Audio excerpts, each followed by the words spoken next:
Being married to Ryan for 10 years has been the hardest decade of my life. During these 10 years, despite enduring all kinds of harsh treatment from the Miller family, I still did my best to fulfill my duties as their daughter-in-law and as Ryan's wife. Even when Ryan used my money to support his mistress, and even had children with her, I turned a blind eye. I did it all because he had lost his beloved younger sister to save me. Back then, Ryan and I were just ordinary colleagues. During a company retreat by the sea, he brought his sister, Emily, along. I was happily floating in the water with an inflatable swim ring around my waist when I accidentally drifted past the safe zone into deeper waters. Just as I realized the danger and tried to swim back, my swim ring suddenly deflated. I couldn't swim, and before I could do anything, I panicked and sank into the salty ocean, barely managing to cry out for help. Ryan, who was nearby, rushed over, dragged me back to shore, and performed CPR on me. But at that very moment, his sister Emily had also swum out. A massive wave crashed over her, sweeping her away. The Coast Guard searched for 3 days before finally finding her lifeless body on a deserted island. The Miller family was devastated. Ryan was consumed with guilt and fell into a downward spiral, drowning himself in alcohol night after night. People said Ryan had saved me, that he had given me a second chance at life. Someone had filmed him dragging me ashore and performing CPR. The camera angle was misleading, making it look less like a rescue and more like something intimate. My boyfriend at the time saw the video online and accused me of cheating on him. Without a second thought, he broke up with me. One night, Ryan got drunk, and the bar owner called me, asking me to come pick him up. I didn't know where he lived, so I had no choice but to take him to a nearby hotel. Half drunk and half awake, he pulled me onto the bed. The guilt I felt toward him made it hard for me to refuse. That night, I became his woman. The next morning, when he woke up, he held me in his arms and cried for a long time. Then he proposed.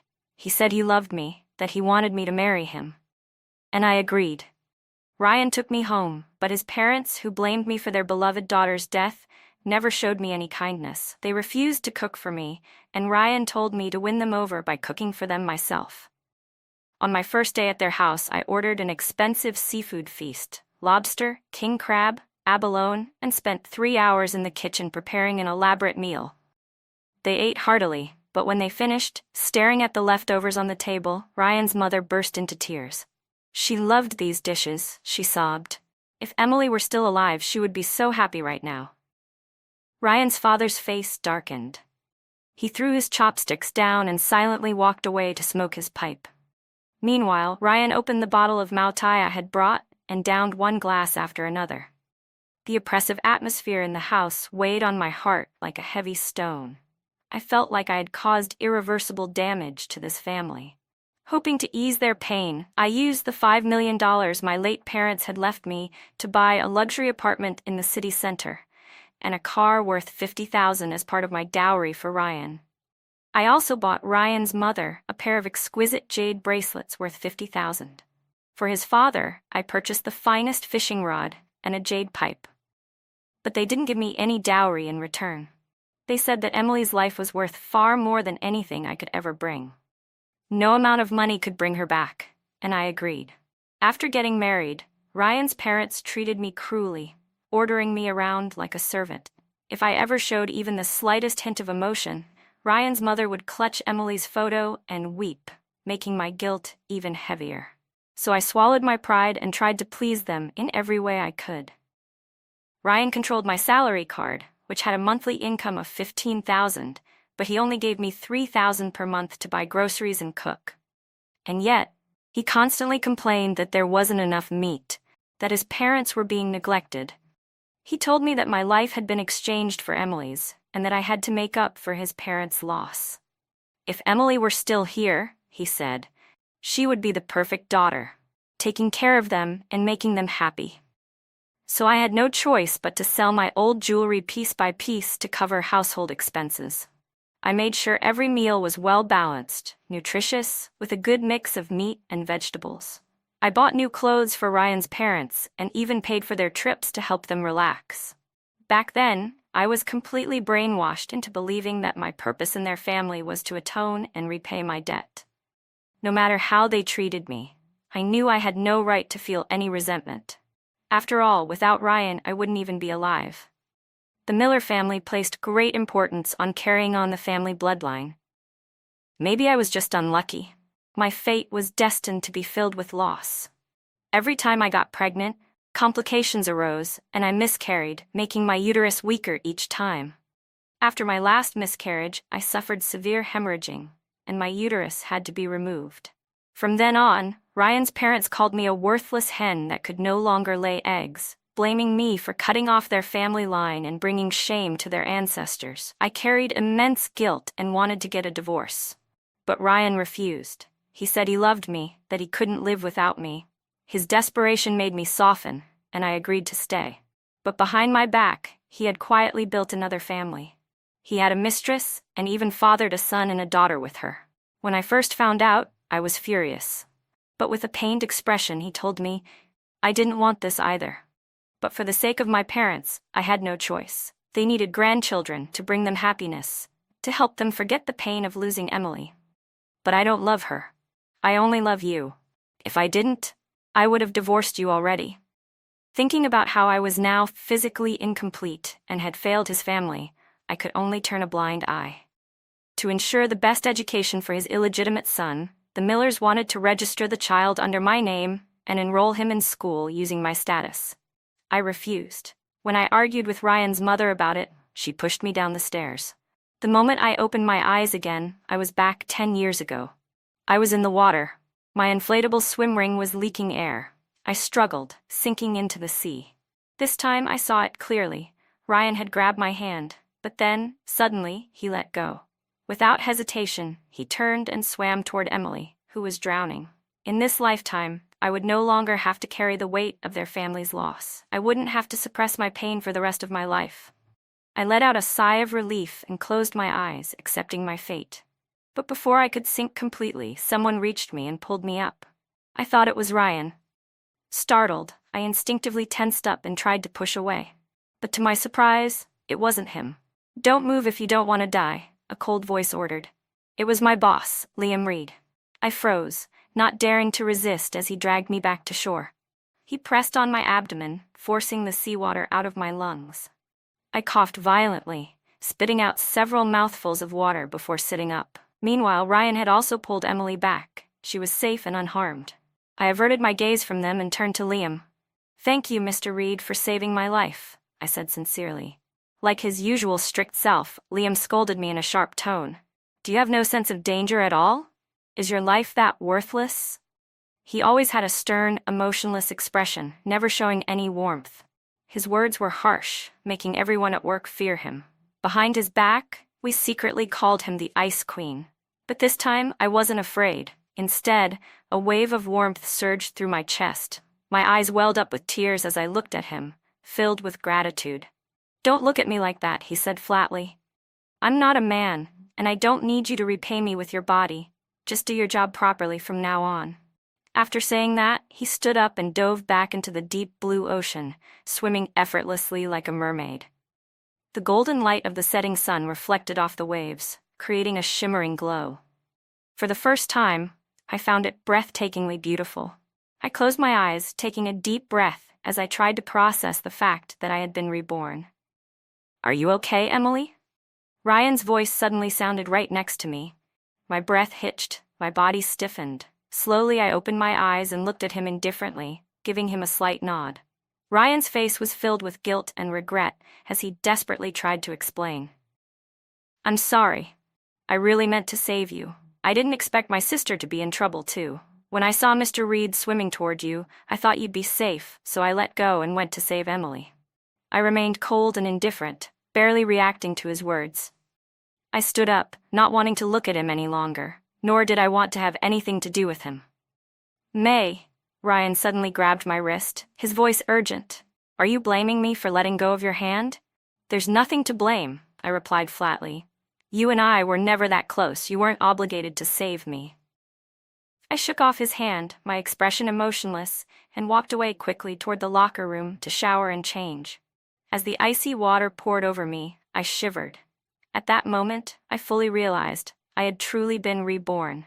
This time I owed nothing to the Miller family. The only debt I carried was the life-saving grace of Liam Reed. Thinking about the pain I endured in my past life, I let the water wash away my tears as I sobbed freely, releasing years of suppressed anguish. After I had cried my heart out, I changed into fresh clothes and stepped out of the locker room, only to bump into Liam.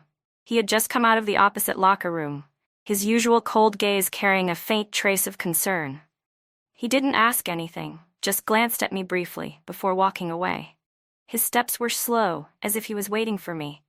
I hesitated for a moment before quickening my pace to follow him. My eyes were still red as I lowered my voice. "Mr. Reed, I'm fine. I just felt a little shaken afterward and couldn't control my emotions." "There's no need to explain to me," he said indifferently. "I wasn't worried about you." Though his face remained as cold as ever, his tone was noticeably softer. For someone like him, that was already a rare display of warmth. Not wanting to test his patience, I stopped following him and watched him walk ahead. After about 5 meters, Liam suddenly halted. Without turning around, he ordered, "Are you coming or not?" I hurriedly caught up with him, feeling like a guilty child who had done something wrong, too afraid to even breathe loudly. Liam glanced at me briefly and said, "Prepare yourself. The company is sponsoring a 1-year training program in France for you next month." "Thank you, Mr. Reed. I'll work hard," I responded immediately, my voice filled with genuine gratitude.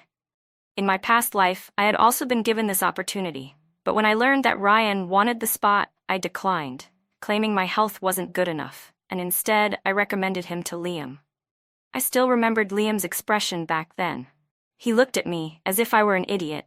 He didn't say much at the time, but not long after, he found an excuse to fire Ryan. I was furious, storming into his office and making a scene before quitting on my own. After leaving, I quickly found another job, but Ryan struggled to secure anything stable. He was neither qualified for high-paying jobs nor willing to settle for low ones. At the time, I thought it was my recommendation that had caused Liam to fire him. After all, Liam was someone whose decisions were absolute. No one could challenge his authority. Out of guilt for ruining Ryan's career, I handed over my salary card to him. For the next 10 years, I worked tirelessly to support him, while he spent his days playing video games, earning nothing, and secretly maintaining a mistress. As I walked out of the company, Ryan suddenly blocked my way. I instinctively wanted to avoid him, but he stared at me with an intense gaze and blurted out, May, you've been reborn too, haven't you?" I forced a puzzled expression and looked at him. "What are you talking about? Are you writing a novel now?" "You're not reborn?" Ryan stared at me suspiciously, as if trying to find some clue in my face. In my past life, I had learned to hide my emotions well. I remained calm and said indifferently, "If Mr. Reed hadn't saved me, I would have drowned. He gave me a second chance at life. I guess you could call that being reborn." Ryan still wasn't convinced. "Don't you remember? In our past life, you married me. You were my wife." I gave him an amused look, as if he were spouting nonsense. "Ryan, it's still broad daylight. Don't make up ridiculous stories. I barely know you." Ryan studied my expression carefully, his eyes filled with uncertainty. "Are you really not reborn?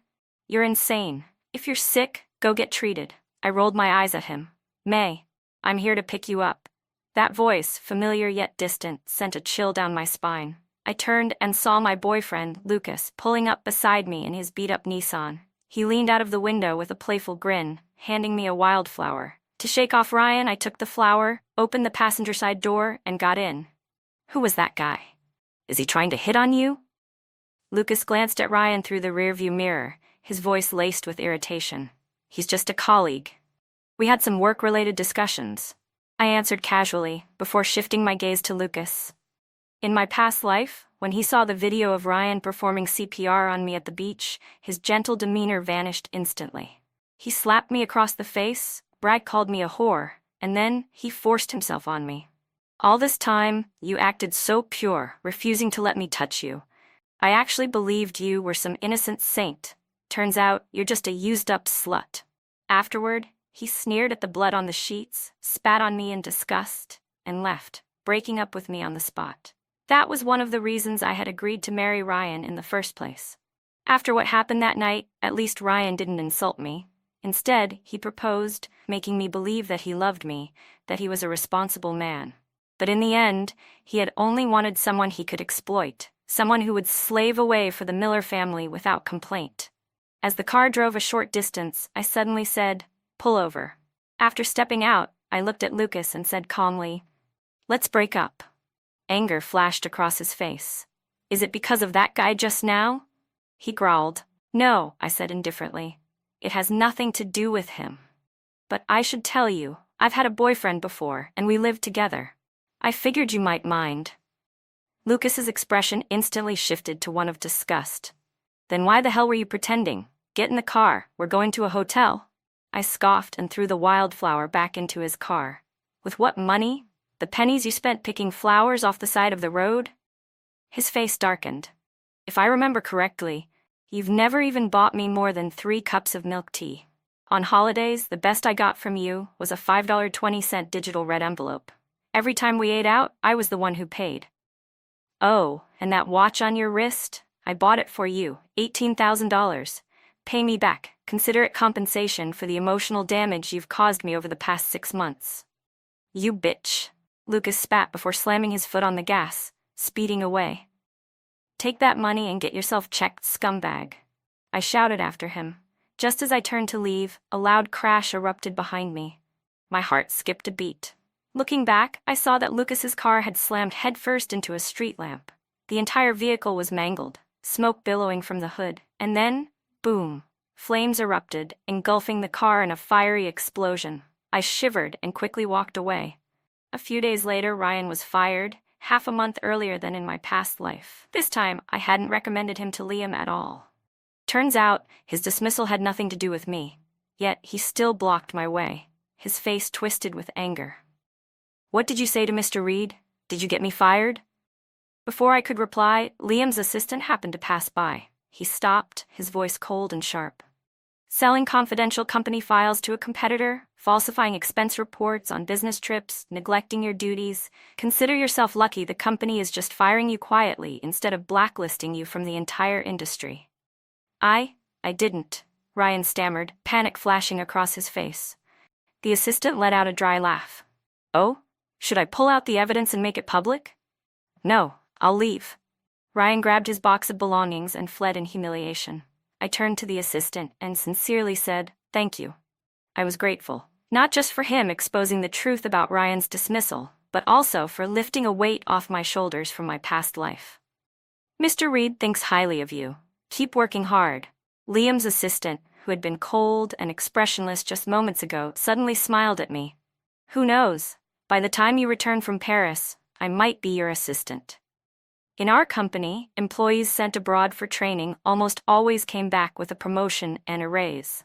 In my past life, I had given up this opportunity for Ryan and ended up switching to another company. But because I had to juggle work while also taking care of the Miller family, I was constantly exhausted and never made any real progress in my career. The truth was, I had graduated from a prestigious university, was fluent in English, French, and German, and had a natural talent for sales management. If I put in the effort and had the company's support, my future was promising. Now that I had freed myself from the burden of the Miller family, I could finally focus on my career. I knew I could do this. To prove myself, I stayed late at the office every night, often working until 10 p.m. before heading home. There was a long, quiet alley between the main road and my apartment, but I had walked it so many times that I never felt afraid. Until tonight. Out of nowhere, several men rushed out from the darkness and grabbed me. Before I could scream, a hand covered my mouth. Panic surged through me, but before I could react further, Ryan appeared, wielding a wooden stick. He charged at the men, yelling, "Let go of my wife, or I'll kill you."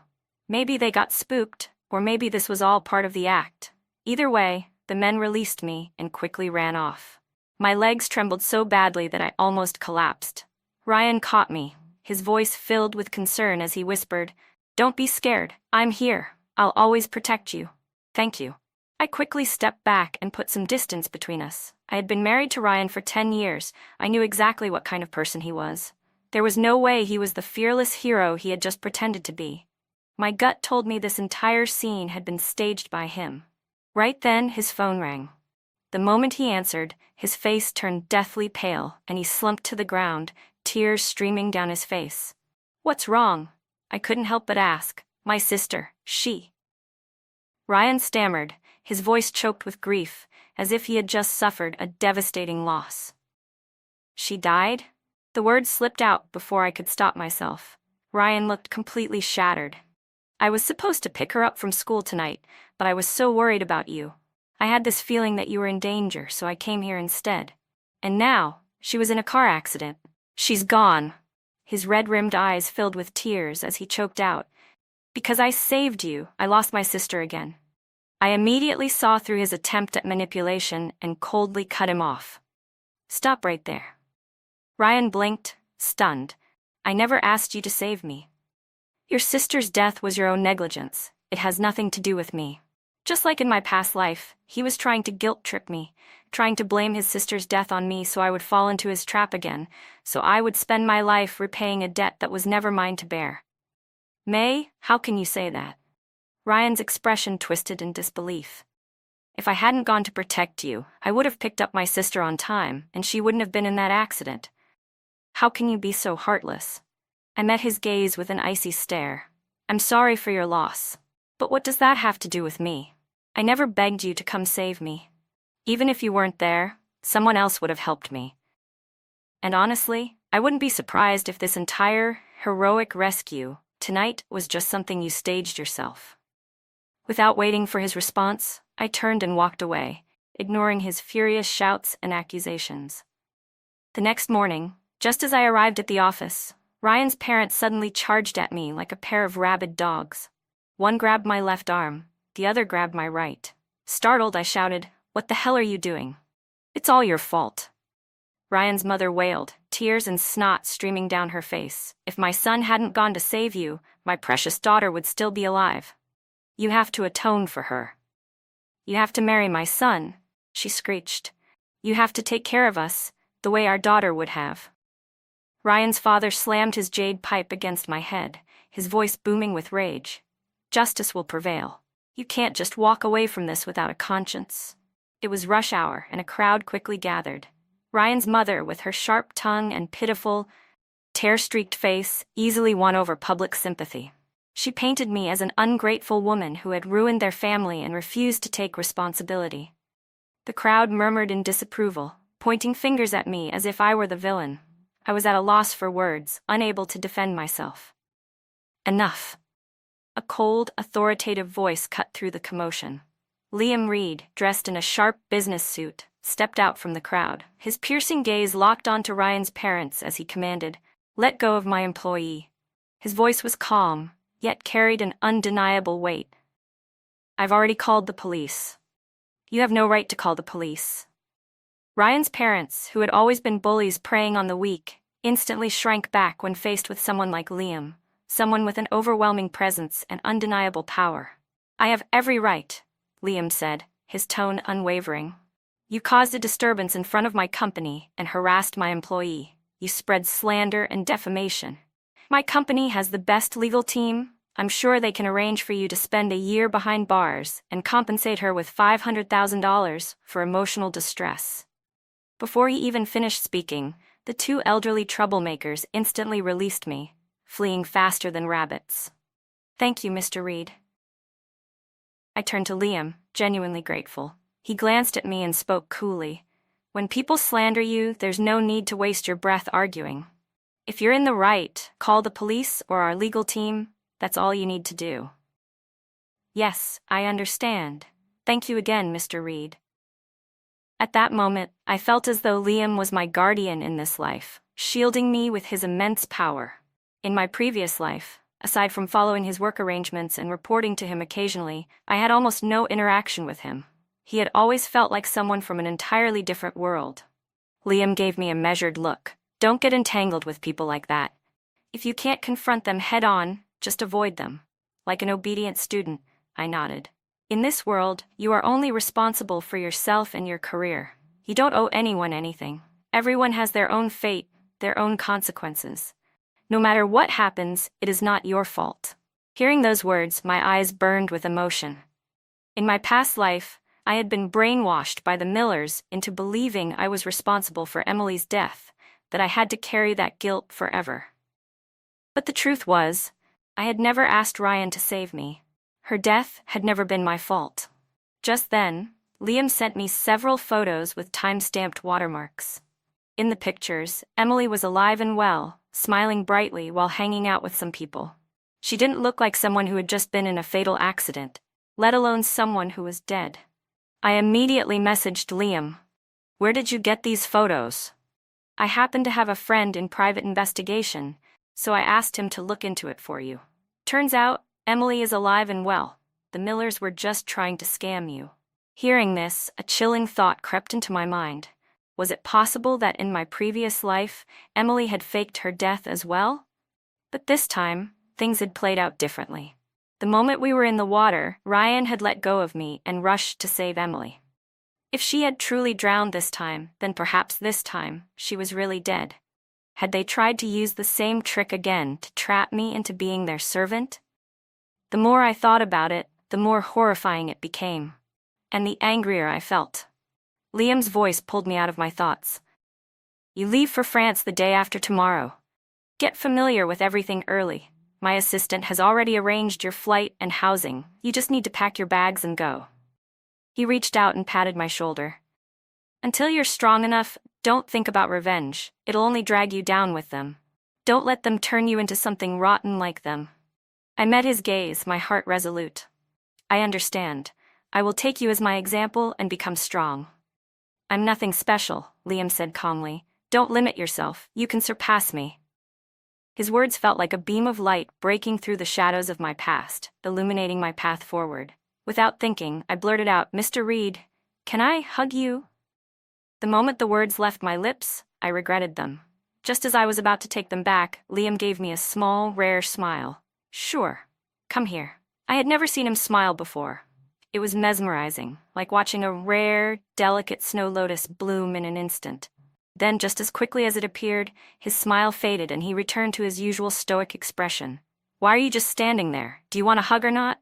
Yes, I do." Without hesitation, I stepped forward and wrapped my arms around him, feeling the solid warmth of his presence. He hugged me back, gave my back a reassuring pat, and said, "Keep going. I believe in you." My eyes turned red. I never knew that being encouraged and embraced by another woman could be so empowering. I boarded the plane to Paris.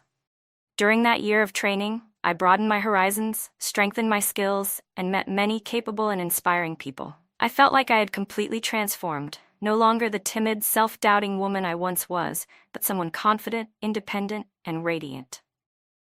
When my training ended and I returned home, I was surprised to find Ryan waiting outside my apartment. The moment he saw me, he looked utterly stunned, as if he couldn't believe it was really me. His eyes widened with amazement as he blurted out, "May?"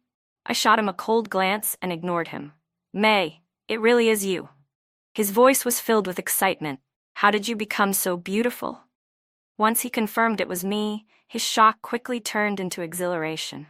He rushed toward me, arms open, attempting to hug me. With a swift move, I flipped him over my shoulder and sent him crashing to the ground. He let out a wail of pain. Over the past year, besides studying and training, I had also been working out daily and learning Taekwondo. My physical strength and combat skills had improved significantly. Of course, I wasn't exceptionally strong, but Ryan had spent the past year unemployed, doing nothing but playing video games at home. His body was weak and sluggish. At this point, even an average woman could probably take him down, let alone someone like me, who had been training for an entire year. "How could you do this to me?" Ryan groaned as he struggled to get up, cursing under his breath. "We're not close," I said coldly. "You came at me trying to hug me. The fact that I didn't call the police is already a kindness. Now get lost." I shoved him aside, walked past him, and shut the door in his face. Ryan banged on the door furiously. I immediately called the building management to have security remove him. Knowing his shamelessness, I suspected he wouldn't give up easily. This apartment was old anyway, so I called a real estate agent right away and listed it for sale. After quickly packing up my belongings, I wasted no time. I headed straight to the office to report back to work. "Mr. Reed, I'm back. I pushed open the door to Liam's office. The moment I saw him, my vision blurred with a thin layer of mist. Liam looked up at me. He hadn't changed at all, still the composed, formidable businesswoman. But this time, there was a trace of warmth in her usually cold gaze. She smiled faintly. "Not bad. Looks like you've transformed." "Thank you for your guidance, Mr. Reed." Then, I looked at her expectantly and asked, "Can I have a hug?" "Of course." Liam stood up and opened her arms. This time, I didn't hesitate. I stepped forward and embraced her tightly, as if holding on to the entire world. It was warm, safe, reassuring. "Work hard," Liam said, patting my shoulder. "Next month I'll be transferring to the company's headquarters. If you perform well this month, I'll recommend you for the general manager position." She looked at me and added, "Let's work hard together. I look forward to the day when we can stand side by side." Tears welled up in my eyes. I silently vowed that I would do everything in my power to become the woman I had always admired in my past life. A month later, Liam transferred to the company's headquarters, and I took over her position as general manager. My annual salary was $1.5 million. I became known among my subordinates as the Ice Queen, a strict, no-nonsense leader who maintained an unwavering professional demeanor. Under my management, the company's performance soared, and I received multiple awards from the headquarters. I lived in a luxury apartment, drove an expensive car, and was constantly surrounded by admiration and pursuit. In my past life, I never dared to dream of such a future. As for the Miller family, they were no longer part of my world. But whether by accident or design, fate had a strange way of bringing things back around. One day, I hired a cleaning service to send a housekeeper to my apartment. When the cleaner arrived, I was stunned to see that it was Ryan's mother. In my past life, after I married into the Miller family, his mother claimed she didn't know how to cook, couldn't mop the floor, and refused to do any housework. She demanded that I handle everything. But now, she was working as a cleaner. And according to the agency, she was one of their top-rated employees. When she walked in, I was working in the living room. At first, she greeted me politely, maintaining a professional demeanor. But the moment I looked up and she recognized me, her expression changed drastically. "Bookmark. How? How is it you?" she stammered, her face turning pale. "Why wouldn't it be me?" I responded coldly, staring at the woman whose seemingly simple and honest face was, in reality, filled with greed and deceit. Ryan's mother scanned the luxurious decor of my home, her eyes filled with jealousy. Then suddenly, she burst into tears, wailing, "Oh, my poor Emily, you died for nothing. Your brother sacrificed you to save this heartless woman. You died such a tragic death." "Enough." I cut her off, my patience wearing thin. "Do you think I don't know that Emily is still alive? She's perfectly fine, studying at River City University. And besides, Ryan never saved me, so stop trying to guilt-trip me." "I don't care," she shrieked. "You were supposed to be our daughter-in-law. Everything you own should belong to the Miller family." She greedily grabbed the golden fortune ingot I had placed on the table. "Put it down and get out, or I'll call the police." "I'm not leaving," she shouted, gripping the ingot tighter. "If you dare call the police, I'll jump. Then you'll have to pay with your life." She stormed toward the balcony, half of her body leaning dangerously over the railing. "Give me $1 million, and I'll leave." A memory from my past life surfaced, the image of her shoving me down the stairs to my death. A surge of hatred rose within me, and for a moment I had the urge to push her myself. But I didn't need to. I simply remained silent, picked up my phone, and dialed 911. "I'd like to report an intruder threatening me and attempting to extort money." "You filthy wretch. You actually called the cops?" she screeched. Panicking, she lunged toward me, trying to snatch my phone, but in her frantic rush, she lost her footing. With a sharp scream, she crashed through the balcony railing and plunged downward. The agonizing wail was cut short by a sickening thud. I frowned and stepped forward, glancing down. Below, her body lay in a gruesome heap, blood pooling around her. My security cameras had recorded everything, proving my innocence. But Ryan's family refused to accept the truth. They took to the internet, claiming I had used my wealth to manipulate the law, twisting the facts to escape justice. They painted themselves as the tragic victims, portraying Ryan's mother as a selfless, noble woman. Online public opinion often favored the weak, and soon, countless people sympathized with the Miller family. Keyboard warriors flooded my social media, hurling insults at me. Sensing an opportunity, Ryan's family started live streaming, selling their sob story to the public. The donations poured in, and within weeks, they had earned over $1 million. I stayed silent, waiting patiently. The moment their live stream revenue reached its peak, I released my evidence. Not only did I have footage from my security cameras showing Ryan's mother deliberately threatening me before her fall, but I also had recordings of their previous attempts to guilt-trip me, claiming Emily was dead when she was, in fact, alive. I even paid for a trending topic to push the truth to the forefront. The tide of public opinion instantly shifted. Ryan's livestream account was banned, and the platform refunded all the donations. The backlash was brutal. Online and in real life, the Miller family became the target of relentless scorn. Ryan's father suffered a stroke from the stress, but with no money for medical care, he was left paralyzed at home, abandoned to fend for himself. Emily, caught in the scandal of fraudulent fundraising, was expelled from school after her classmates collectively petitioned for her removal. Ryan, desperate for money, demanded she sell herself to earn income for the family. When she refused, he beat her mercilessly. "It's all your fault," he screamed. "If you had just done as I said, I would have saved May at the beach. She would have been grateful. She would have married me and spent her life working for us, just like last time. Why don't you just die?" Fueled by rage, he grabbed a wooden stool and swung it at her. The blow was fatal. Emily died instantly. Ryan was arrested and convicted of manslaughter. He was sentenced to 20 years in prison. Their father, left alone with no one to care for him, eventually starved to death in their home. By the time authorities discovered his body, it was already decomposing. As for me, I worked tirelessly, determined to catch up to Liam Reed, to be able to stand beside him as an equal.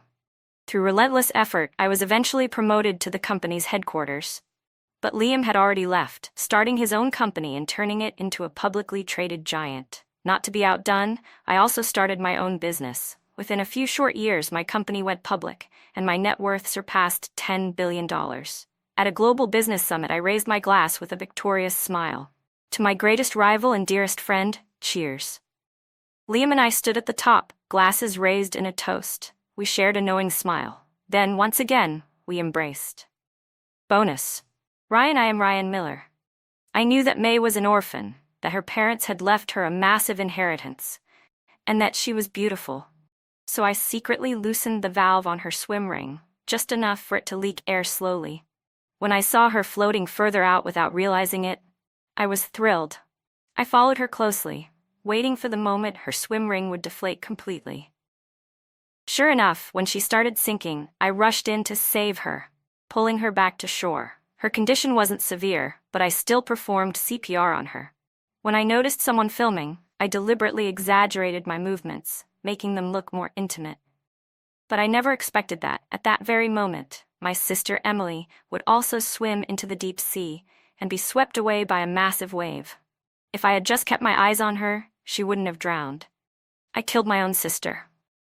But of course, I would never admit that. Instead, I pushed the guilt onto May, making her believe that Emily's death was her fault. I manipulated her, fueling her guilt every chance I got. Later, I was caught selling company secrets to a competitor and got fired. To escape responsibility, I framed May, claiming she had gone against Liam Reed's orders and insisted on recommending me for training in France. Her guilt deepened even further. Then one night, I pretended to be drunk.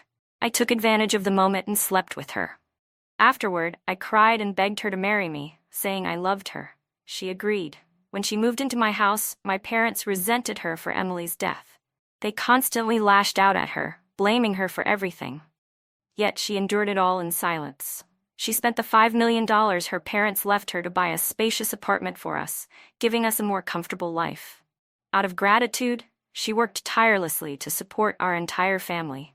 She even handed me her salary card, and every month, I only gave her $3,000 to buy groceries. I deliberately criticized her, forcing her to sell off the jewelry and valuables she had locked away in a bank vault, one piece at a time, just to provide better food for us. Maybe the burden was too much for her. She aged faster than her peers. Then, I met someone new. A beautiful divorced woman in an online game. I started giving her $8,000 a month, keeping her as my mistress. She was fertile, unlike May. Soon, she gave birth to a son and a daughter. May also got pregnant, but I feared that having a child would distract her from work. So I orchestrated accidents, forcing her to miscarry again and again until she lost her uterus completely. Her inability to bear children made her even more guilt-ridden. After that, she turned a blind eye to my affairs. When my children were old enough to start school, my mother proposed that we register them under May's name. That way, they could enroll in better schools and in the future inherit her assets without question. But May refused. Angered, my mother pushed her down the stairs. And then, everything changed. When I opened my eyes again, I was back in the ocean. I had been reborn. This time, out of guilt for my sister, I let go of May's hand and swam toward Emily, saving her instead. But in doing so, I lost my chance to be May's hero. That one mistake unraveled everything. May was rescued by our boss, Liam Reed. Without that connection to her, without my fabricated tragedy binding her to me, she soared. She rose higher and higher, becoming untouchable. Meanwhile, I sank lower and lower, spiraling into nothing. No one supported me. No one provided for me. I hated my sister. Why hadn't she just died that day in the ocean? If she had drowned like before, nothing would have changed. The gears of fate would have continued as they were meant to. But instead, I killed her with my own hands. After beating her to death in a fit of rage, I was sentenced to 20 years in prison. Our father, left with no one to care for him, starved to death. His body wasn't discovered until the stench of decay spread through the neighborhood. One day in prison, I saw May on the news. She was featured in a financial report, poised, elegant, and stunningly confident. She was worth over $10 billion. She was untouchable. While I was rotting in a prison cell, she was shining brighter than ever. Desperate, I searched for a way to reset everything. I wanted to be reborn again. So I hanged myself with my prison uniform. But this time, I didn't wake up in the past. I didn't get another chance. I didn't even get to reincarnate. All I could do was drift aimlessly as a wandering ghost, watching May rise higher and higher, forever out of my reach.